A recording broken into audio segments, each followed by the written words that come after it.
আমা এই যে ভিডিও স্টার্ট হয়ে গেছে। আসসালামু আলাইকুম ভাইপারগণ। না না না না বন্ধুগণ তো আমার নিজেরই তো রাসেল ভাইপার রাখতেছে। না না না না রাসেল ভাইপার হওয়া যাবে না, নাহলে মানুষ আমার বাইরে মেরে যাবে।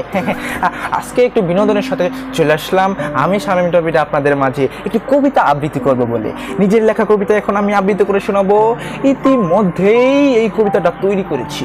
এই কবিতাটার নাম দিয়েছি ভতে ভাইপার। আগে বলে রাখি, ভতে ভাইপার অর্থাৎ রাসেল ভাইপারকে বোঝানো হয়েছে। তো চলুন বেশি কথা না বলে কবিতাটা আবৃত্তি করে মজার সাথে বিনোদনের সাথে আমরা শুনি কেমন শোনা যায়, কার কাছে কেমন শোনায় আপনারা একটু কমেন্ট বক্সে বলবেন। ধন্যবাদ।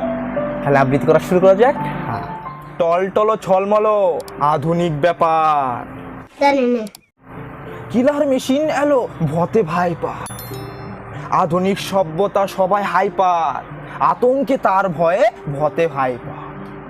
19-এর করোনা কারো ছিল কি ধারণা? আমি বলুম না, আমার শরম করে।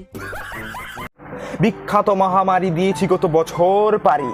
সাপদের থেকে তো মানুষই হিংস্র, মানুষের কথা দিয়েই পৃথিবী হবে ধ্বংস। ভুল ধরা ভুল করা এটা নয় ব্যাপার, চারিপাশে ইতস্তত ভতে ভাইপার। ভাবসাব আধুনিক, ইতিহাস কি পৌরাণিক? ইতস্ত ভাইপার, ইতিহাস সাম্প্রতিক। চতে সবাই চিল্লাও কুচবি, শতে দেখে সাপ, বতে সবাই বলে উঠবে ওরে বাপ রে বাপ। गजब बेइज्जती है। ভতে বলি ভাইপার, ভতে পায় ভয়। সর্পদংশ না খেয়েই তারা মৃত্যুর স্বাদ পায়, মৃত্যুর স্বাদ পায়। আসলে কথা হচ্ছে অনেকে সাপে কামড় দেয় না, একটা কামড় দেবে। এবার আমি নিজে সাপ হয়ে লই, দাঁড়ান।